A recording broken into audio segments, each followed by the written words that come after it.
Nadreen, सबसे पहले हम बात करते हैं इसराइल और जो एक जंगबंदी हुई है गाज़ा में उस हवाले से।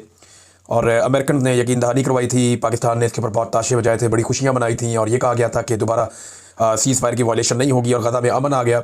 बहुत सारे जो मौलवी हैं हमारे, ख़ास तौर पे वो ताहिर अशरफी साहब, वो कह रहे थे जी कि मस्जिद अक्सा में मिठाइयाँ बांटी गई हैं। तो देखें, ये अमन दो सूरतों में ही आ सकता है, या तो इसराइल अपनी बात पूरी तरह मनवा ले और सारी दुनिया उसको मान ले, या दूसरा तरीका ये है कि फ़लस्तीनियों को उनका हक़ मिल जाए और फिर उन्हें उनके हकूक़ के साथ ज़िंदा रहने की इजाज़त दी जाए। अब इसके अलावा तो कोई और रास्ता है नहीं। जब तक कि फ़लस्तीनियों को उनका हक़ नहीं मिलता, वो अपनी जद्दोजहद करते रहेंगे। अब जद्दोजहद के लिए अलग अलग अदवार में अलग अलग तंजीमें रही हैं और बैनुल-अक़वामी तौर पर उन पर पाबंदियाँ भी लगती रही हैं। अल-फतह एक तंजीम होती थी, आपको याद होगा, हमास, हिज़्बुल्लाह, बहुत सारी तंजीमें। अब बार बार सीज़ फायर वायलेशन हो रही थी और ये वायलेशन जो बार बार हुई है, इसका इल्ज़ाम इसराइल पे आया है कि उन्होंने बार बार सीज़ फायर वायलेशन की। और फिर अचानक खबर आती है कि हमास ने भी हमला किया और इसराइली फ़ौजी हलाक हुए और ये बताया गया कि 2 फ़ौजी हलाक हो गए और 3 ज़ख्मी हो गए। लेकिन जब इसके ऊपर तहकीकात हुई तो खबर कोई और निकल आई और जो हकीकी खबर निकली वो ये है कि रफ़ा के अंदर एक धमाका हुआ था जिसमें 2 इसराइली फ़ौजी मारे गए थे। वो हमास ने नहीं किया था, बल्कि इसराइली आबादकारों के बलडोज़र के बारूदी सुरंग पे चढ़ने की वजह से धमाका हुआ था। इसराइली आबादकार, आप समझते हैं कि इसराइल का एक पॉलिसी है कि वो यहूदी बस्तियाँ आबाद करता है, यानी मुख्तलिफ इलाकों में अपने शहरियों के लिए वो नई बस्तियाँ बनाते हैं। ये उन्होंने वेस्ट बैंक में भी बनाई, यरूशलेम में बनाई और बहुत सारे इलाकों में वो ये काम करते रहते हैं ताकि यहूदी आबादकारी साथ साथ होती रहे और आबादी मिक्स होती रहे। उनका अपना एक फार्मूला है, वो अपने तरीके से काम करते हैं। तो उनके लिए एक बलडोज़र जो काम कर रहा था वो एक बारूदी सुरंग के ऊपर चढ़ गया, उसकी वजह से एक धमाका हुआ। अब पहले इल्ज़ाम ये लगाया गया कि ये हमास ने किया है, लेकिन फिर हकीकत सामने आ गई और कुदस न्यूज़ नेटवर्क की रिपोर्ट के मुताबिक व्हाइट हाउस और पेंटागन को इस बात का इल्म था कि रफ़ा में जो धमाका हुआ ये एक आबादकार इसराइली बलडोज़र के वहाँ दबी हुई बारूदी सुरंग के ऊपर से गुजरने की वजह से हुआ, जिससे इसराइली वज़ीर-ए-आज़म नेतन्याहू के इस दावे की नफ़ी होती है कि हमास के जांबाज सुरंगों से निकले और उन्होंने हमला किया। ऐसा नहीं हुआ, ये खबर आलमी सतह पर गलत करार दी गई है। बल्कि अब कुछ और जर्नलिस्ट हैं इसके बारे में बात कर रहे हैं। रियान ग्रैम ने इसके बारे में बात की। उन्होंने कहा कि अमरीकी इंतज़ामिया ने अपनी तहकीकात के नताइज इसराइल के सामने रखे कि जनाब ये तो गाज़ा ने वहाँ पे जो हमला हुआ ये हमास ने नहीं किया, ये तो एक हादसा हुआ है। तो इस पर नेतन्याहू ने अपना मौक़िफ़ तब्दील कर दिया और कहा कि क्रॉसिंग चंद घंटों में दोबारा खुल जाएगी। तो अमेरिका को भी इस बात पे बातों का तशवीश होती है कि बार बार हमला हो रहा है। लेकिन अगर ट्रंप का स्टेटमेंट आप देखें ना, तो ट्रंप का स्टेटमेंट क्या है? पहला स्टेटमेंट ये था जब उन्हें बताया गया ट्रंप को कि यहाँ पे बमबारी हो रही, तो ट्रंप ने कहा मैं बाद में बताऊंगा, अभी बात नहीं करता। लेकिन ट्रंप ने अब जो स्टेटमेंट दिया उस जगह सारी सूरत-ए-हाल के लिए जिम्मेदार हमास है और हमास के साथ मामूली सा मसला है, लेकिन इसका जल्द हल निकाल लेंगे क्योंकि वो मुआहदे की खिलाफ वर्जी कर रहे हैं। और ट्रंप ने एक बड़े ऑपरेशन का इशारा भी दे दिया हमास के खिलाफ। और ट्रंप बार बार ये कह चुके हैं ये काम अमरीकी फ़ौजी नहीं करेंगे, बल्कि दर्जन भर उन ममालिक के फ़ौजी करेंगे या वो लोग करेंगे जिनको अमन मुआहदे के तहत वहाँ पहुँचाया जाएगा गाज़ा में। यानी ट्रंप का ये मानना है कि जो गैर मुल्की फ़ौजें वहाँ पर आएंगी गाज़ा में वो हमास को कंट्रोल करेंगी और इसराइल के लिए हालात पहले से बेहतर रह जाएंगे। यूरोपीय यूनियन ने जो स्टेटमेंट दिया, या उनकी जो यूरोपीय यूनियन की तर्जुमान है, उनका जो स्टेटमेंट है वो बहुत इंपॉर्टेंट है। यूरोपीय यूनियन ने इसराइल को खबरदार किया कि अगरचे गाज़ा में जंगबंदी का मुआहदा नाफिज हो चुका है, लेकिन उनके खिलाफ पाबंदियों का खतरा अभी टला नहीं है। गाज़ा जंगबंदी के मकासद हासिल ना हुए तो इसराइल पर पाबंदी लगा सकते हैं, ये यूरोपीय यूनियन ने कहा है। और इन ख्यालात का इजहार जो है वो मीडिया के साथ गुफ्तगू में बाकायदा किया गया यूरोपीय यूनियन के नुमाइंदा की जानिब से, और ये बताया गया कि इसराइल पर पाबंदियों का इम्कान अभी बरकरार है और इस वक्त तक रहेगा जब तक गज़ा के ज़मीनी हक़ाइक़ में मुस्तकिल बेहतरी साबित ना हो जाए। यूरोपीय यूनियन की खारजा पॉलिसी की सरबराह ये बात कर रही थी और उन्होंने तफसीलात जो है वो मीडिया के सामने रखी। अब ये सिचुएशन आप देख लें, ये है कि सब लोग इसराइल की तरफ देखते हैं जब भी गज़ा के अंदर दोबारा बमबारी होती है। और एक इंसिडेंट हुआ जिसमें 2 इसराइली फ़ौजी मारे गए, तो बाद में पता चला कि ये एक हादसा था, हमास ने वादा नहीं तोड़ा, वादा टूटा है दूसरी तरफ से। लेकिन डोनाल्ड ट्रंप ने पूरा साथ दिया एक मरतबा फिर अपने दोस्त इसराइल का। डोनाल्ड ट्रंप की ना ये खूबी है, वो खुलकर करता है जो भी करता है। डोनाल्ड ट्रंप ने बोला इसराइल का साथ देता हूं तो फिर देता हूं। डोनाल्ड ट्रंप ने कहा नेतन्याहू के साथ खड़ा हूं तो खड़ा हूं। डोनाल्ड ट्रंप ने कहा इसको हथियार चाहिए तो मैं दूंगा। खुलकर आता है डोनाल्ड ट्रंप। लेकिन हमारे जो हुक्मरान है, मैं अपने हुक्मरानों की बात कर लेता हूं पाकिस्तान से, फील्ड मार्शल आसिम मुनीर या शहबाज शरीफ, ये खुलकर नहीं आते। ये किसी जगह कोई बात करते हैं, किसी जगह कोई बात करते हैं। कभी ये बात करते हैं कि फ़लस्तीन के अंदर हम अमन लेकर आना चाहते हैं, गज़ा के अंदर जंगबंदी करवाना चाहते हैं, अब जंगबंदी की खिलाफ वर्जी हो रही है, बात ही नहीं कर रहे। ट्रंप इसराइल का खुलकर साथ दे रहा है इन मामलात में, लेकिन क्या हमारी हुकूमत या हुक्मरान फ़लस्तीनियों का जो दोबारा कत्लेआम हुआ उसके ऊपर खुलकर साथ दे रहा? नहीं दे रहा। अब ये कत्लेआम के ऊपर तो इनके लिए प्रॉब्लम नहीं है, तो पाकिस्तान के अंदर भी कत्लेआम कर दिया और पूरे पाकिस्तान ने होता हुआ भी देख लिया। पाकिस्तानियों के वैसे ही बहुत दिल दुखे हुए, जब दिल करता है जिसको मर्जी कत्लेआम कर देते हैं। थोड़े दिन पहले नाज़रीन आप एक वीडियो देख रहे थे, DGI-SPR फरमा रहे थे पेशावर जाके, जहां वो इस्लामाबाद से अपने साथ सहाफ़ियों को लेकर गए, ज़ाती सहाफ़ियों को इस्लामाबाद से ले जाया गया, ना कि पेशावर के सहाफ़ियों से जो वहाँ पे मुतासर हैं उनसे सवालात लिए जाते। लेकिन इस्लामाबाद से सहाफ़ी ले जाए गए, वहाँ पे जाके कुछ पैगामात देने की कोशिश की गई, तो हमने देखा कि मुज़ाकरात के सख्त खिलाफ थे DGI-SPR, बल्कि उन्होंने ग़ज़वा बदर का हवाला भी दे दिया। आर्मी चीफ भी कुरानी हवाले देते रहते हैं कुरान पाक से। तो इन्होंने कहा कि अफगानिस्तान के साथ मुज़ाकरात पे इमरान खान साहब का मौक़िफ़ बिल्कुल गलत है। बार बार वो ये कहते रहे, यानी इमरान खान साहब का नाम लिए बगैर वो तनकीद करते रहे, और अफगानिस्तान के बारे में बड़े, यानी जो ये हुकूमत का रवैया था वो बड़ा हद तक अमेज़ टाइप का था। उन्हें वो समझ रहे थे कि मसला ही कोई नहीं है। और उसके बाद हमने देखा कि एक झड़पों का और जंग का सिलसिला भी हम देखते रहे, विटनेस करते रहे अफगानिस्तान के बारे में। फिर देखा बॉर्डर पूरा का पूरा गर्म भी हुआ। लेकिन chief of staff committee general Sahir Shamshad साहब ने खिताब किया है, उसमें मौक़िफ़ कुछ और आ गया। देखिए, पाकिस्तान का अफगानिस्तान और इंडिया को लेकर मौक़िफ़ क्या होना चाहिए, हमने तो जो पिछली कई दहाइयों से देखा कि पाकिस्तान का इंडिया के साथ मौक़िफ़ सख्त होता था, अफगानिस्तान के साथ नरम होता था।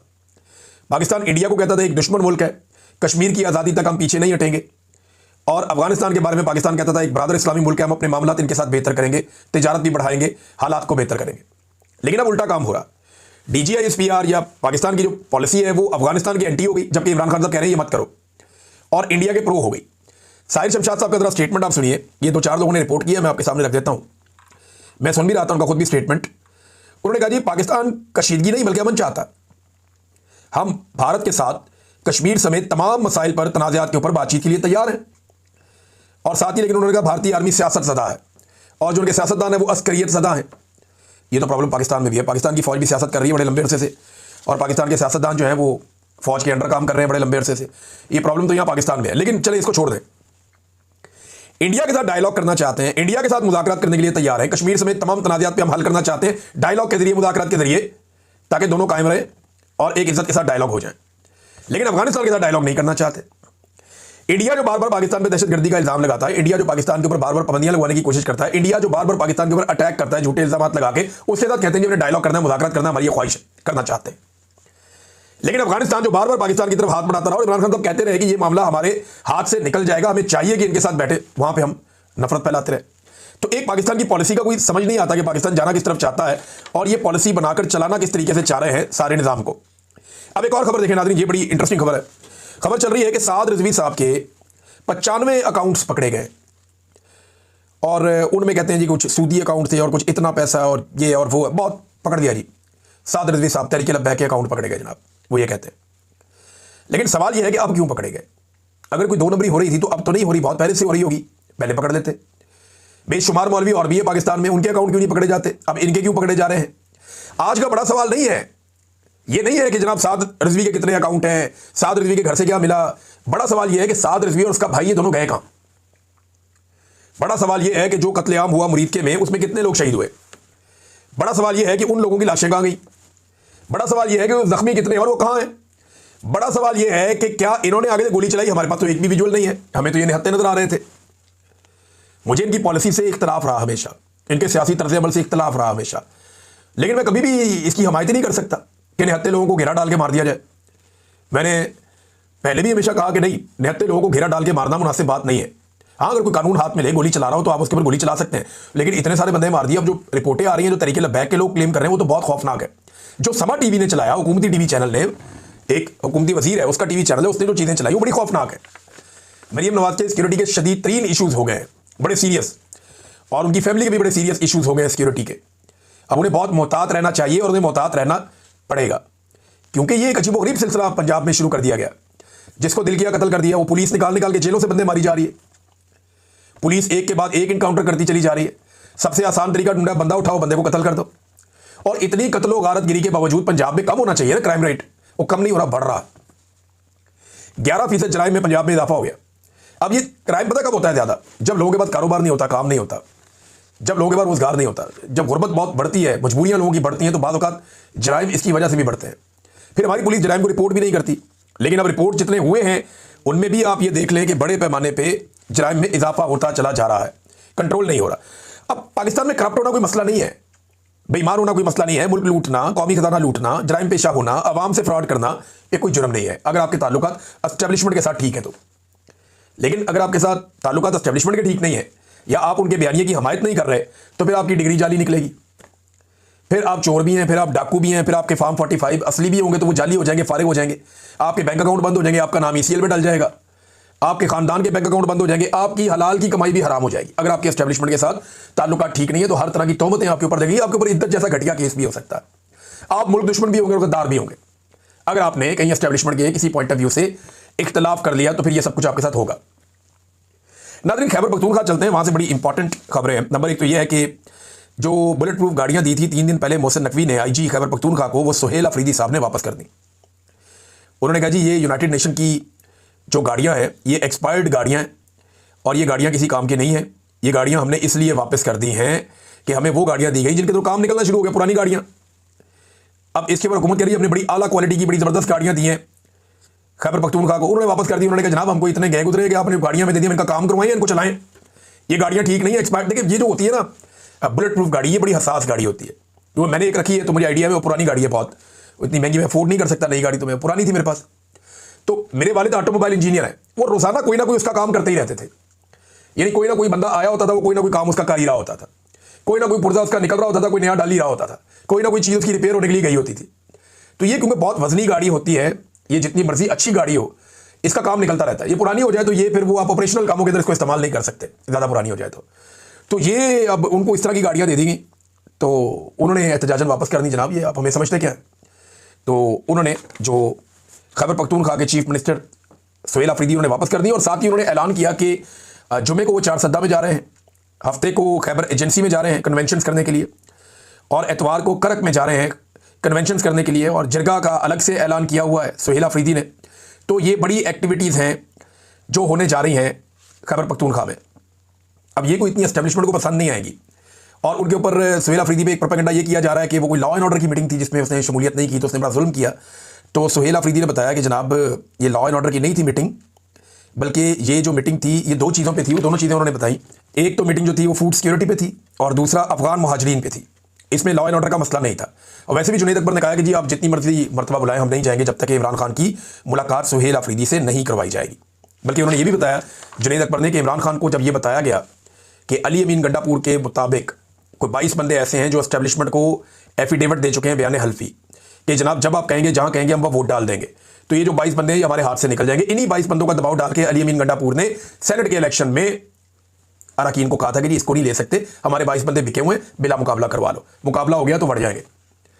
तो इमरान खान साहब को जब ये बात बताई गई कि जनाब अगर वज़ीर आला चेंज किया तो ये 22 बंदे जो है एस्टेब्लिशमेंट ने कंट्रोल कर लिए तो फिर हमारी हुकूमत नहीं रहेगी, तो इमरान खान साहब का जवाब क्या था ये ज़रा सुन लें। कि इमरान खान ने कहा कि मुझे कोई परवाह नहीं है, हुकूमत जाती है तो जाए, कम से कम इन 22 बंदों से हमारी जान छूट जाएगी, हुकूमत की खैर है। ये है जनाब इमरान खान, उसे जेल में बैठ के इस बात की फिक्र ही नहीं है कि हुकूमत जाती है तो जाए। वो कहता 22 बंदे अगर फ्रॉड करेंगे तो खुद ही भुगतेंगे, एक बंदा भी नहीं मुकरा, एक बंदा लकीर की उस तरफ नहीं गया। ये हालात है नादरीन खैबर पख्तूनख्वा में। एक और चीज़ नादरीन मैं आपके साथ शेयर करता हूँ। एक रोला डाला गया था कि सुहेल अफरीदी के पीछे कायद-ए-आज़म मोहम्मद अली जिन्ना का फोटो नहीं है, और कायद-ए-आज़म का फोटो क्यों हटाया इसका रोला डाला गया था। लेकिन जिन लोगों ने ये शोर मचाया था ना, उन्होंने उस वक्त ये शोर नहीं मचाया जब अखबारात के अंदर फौजी अफसरान की तस्वीरें लग रही थी 14 अगस्त पे, सियासतदानों की लग रही थी, और कायद-ए-आज़म जो बानी है पाकिस्तान है उनकी नहीं लग रही थी। किसी ने शोर नहीं मचाया, लेकिन सुहेल अफरीदी के पीछे लगी हुई थी, वो उस फ्रेम से बाहर चली गई तो बहुत रोला डाला गया।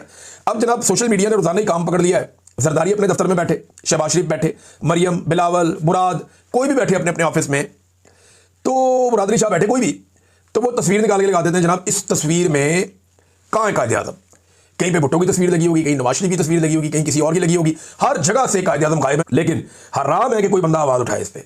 खासतौर पर मैं उन बंदों की बात कर रहा हूँ जिन्होंने सुहेल अफरीदी के मामले पर आवाज़ उठाई थी। लेकिन आवाज़ उठानी है तो फिर आपको सबके खिलाफ उठानी है। जो चीज़ एक ने गलत की वो सब ने गलत की, लेकिन वहाँ पे एक तस्वीर लगी हुई थी और दूसरे एंगल से जब एक फोटो सामने आया वीडियो तो पता चल गया कि तस्वीर तो लगी हुई है। नाज़रीन एक और काम किया ये पंजाब हुकूमत ने, और इसको अपने फ़ायदे के लिए वो इस्तेमाल करेंगे, लेकिन मैं आपको जरा इसका पोल खोल देता हूँ। ये मेरे साथ फिगर सामने मौजूद है।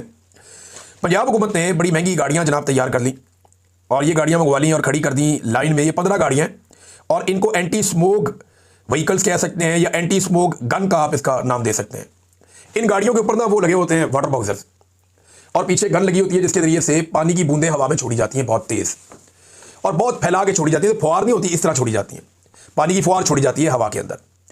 ये जो स्मोक होती है ना, इसके पार्टिकल उसके साथ चिपक जाते हैं और ज़मीन पे जाके बैठ जाते हैं।